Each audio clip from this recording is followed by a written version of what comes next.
India US തീരുവ തർക്കങ്ങളിൽ മഞ്ഞുരുക്ക സൂചനകൾ നൽകി ട്രംപിന്റെയും മോദിയുടെയും പ്രസ്താവനകൾ. ഇന്ത്യ US ബന്ധം ദൃഢമായി തുടരുമെന്ന ഡൊണാൾഡ് ട്രംപിന്റെ പ്രസ്താവനയെ മോദി സ്വാഗതം ചെയ്തു. ട്രംപിന്റെ വികാരത്തെ മാനിക്കുന്നുവെന്ന് മോദി എക്സിൽ കുറിച്ചു. മോദി നല്ല സുഹൃത്താണെന്നും മഹാനായ നേതാവ് ആണെന്നുമായിരുന്നു ട്രംപിന്റെ പ്രസ്താവന. ആ വാക്കുകൾ കേട്ടുവരാം. I'll always be friends with Modi. He's great Prime Minister. He's great. I'll always be friends, but I just don't like what he's doing at this particular moment. But India and the United States have a special relationship. There's nothing to worry about.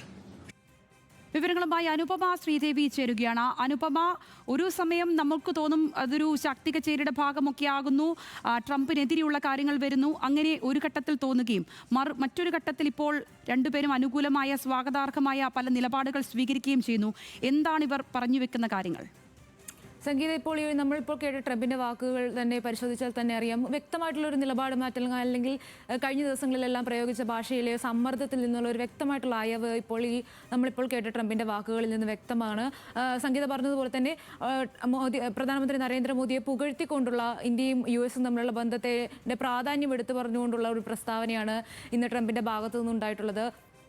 Narendra Modi മഹാനായ നേതാവാണ്, മഹാനായ പ്രധാനമന്ത്രിയാണ്. അദ്ദേഹവുമായിട്ട് എല്ലാ കാലത്തും തനിക്ക് ഉറ്റ സൗഹൃദമാണുള്ളത്. ഇന്ത്യയും US തമ്മിലുള്ള ബന്ധം തന്ത്രപരമായ പങ്കാളിത്തത്തിന് വലിയ പ്രാധാന്യമുള്ളതാണ് എന്നുള്ള വിധത്തിലായിരുന്നു ട്രംപിന്റെ പ്രസ്താവന വന്നത്. അതിന് പിന്നാലെയാണ് എക്സിലൂടെ നൽകിയ മറുപടിയിൽ ഈ ഒരു ട്രംപിന്റെ വികാരങ്ങളെ മാനിക്കുന്നു, ഇന്ത്യ US ബന്ധം തുടരുന്നതിനുള്ള പ്രത്യാശകരമായിട്ടുള്ള മുന്നോട്ട് പോക്കിനെ സ്വാഗതം ചെയ്യുന്നു എന്ന നിലയ്ക്ക് പ്രധാനമന്ത്രി നരേന്ദ്രമോദിയുടെ ഒരു പ്രതികരണം ഉണ്ടായത് ഈ കഴിഞ്ഞ ദിവസങ്ങളിൽ നമ്മൾ കണ്ടതാണ്. ഇപ്പോൾ വൈറ്റ് ഹൗസ് പ്രസ്താവനകളായാലും അതുപോലെ തന്നെ വാണിജ്യകാര്യ സെക്രട്ടറി ആയിട്ടുള്ള ഹവാർഡ് ലുട്നിക്കിൻ്റെതായാലും അതുപോലെ വൈറ്റ് ഹൗസ് വക്താവായിട്ടുള്ള പീറ്റർ നവാരോയുടെ ആയാലും പ്രതികരണങ്ങളെല്ലാം ഒരു ഭീഷണിയുടെ സ്വരമുള്ളതായിരുന്നു. ഒരു ഘട്ടത്തിൽ ട്രംപ് തന്നെ ഇന്ത്യയും US-ഉമായിട്ടുള്ള ഒരു വ്യാപാര കരാറിന്റെ സാധ്യത മങ്ങുന്നു, അതിനുള്ള സമയം അതിക്രമിച്ചു എന്നുള്ള ഒരു പരാമർശം വരെ എത്തുന്ന ഒരു തരത്തിലായിരുന്നു ഇന്ത്യ US ബന്ധം പോയിക്കൊണ്ടിരുന്നത്. അവിടെ നിന്നൊരു അയവിന്റെ സൂചനയാണ് ഇപ്പോൾ ഇരു നേതാക്കളുടെയും പ്രസ്താവനകൾ സൂചിപ്പിക്കുന്നത്.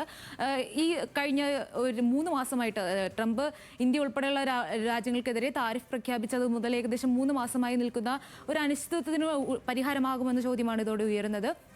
ഇന്ത്യക്കെതിരെ പ്രധാനമായിട്ടും ആദ്യം പ്രഖ്യാപിച്ച 21% തീരുവയ്ക്ക് പുറമെ 25% പിഴയായി ഈടാക്കിയത് തന്നെ റഷ്യയിൽ നിന്ന് എണ്ണ വാങ്ങുന്നു എന്നുള്ള ഒരു ആരോപണത്തിന് പുറത്തായിരുന്നു. നേരിട്ട് റഷ്യയ്ക്ക് മേൽ സമ്മർദ്ദവും അല്ലെങ്കിൽ ഉപരോധ നീക്കത്തിന് പകരം സെക്കൻഡറി താരിഫ് എന്ന നിലയിൽ ഇന്ത്യക്ക് മേൽ സമ്മർദ്ദം ചെലുത്തുന്നതിനെ ഒരു സമ്മർദ്ദതന്ത്രമായിട്ട് ഉപയോഗിക്കാനായിരുന്നു. അങ്ങനെയാണ് ട്രംപ് തന്നെ അതിനെ വിശദീകരിച്ചത്. അതുപോലെ തന്നെ വലിയ ആരോപണങ്ങൾ, അതായത് റഷ്യയിൽ നിന്ന് എണ്ണ വാങ്ങി യുക്രൈനുമായിട്ടുള്ള യുദ്ധത്തിൽ യുക്രൈനിലെ രക്തച്ചൊരിച്ചിലിന് ഇന്ത്യ ഫണ്ട് ചെയ്യുന്നതടക്കമുള്ള വലിയ ആരോപണങ്ങളും ഇക്കാലയളവിൽ ഇന്ത്യക്കെതിരെ വന്നിരുന്നു.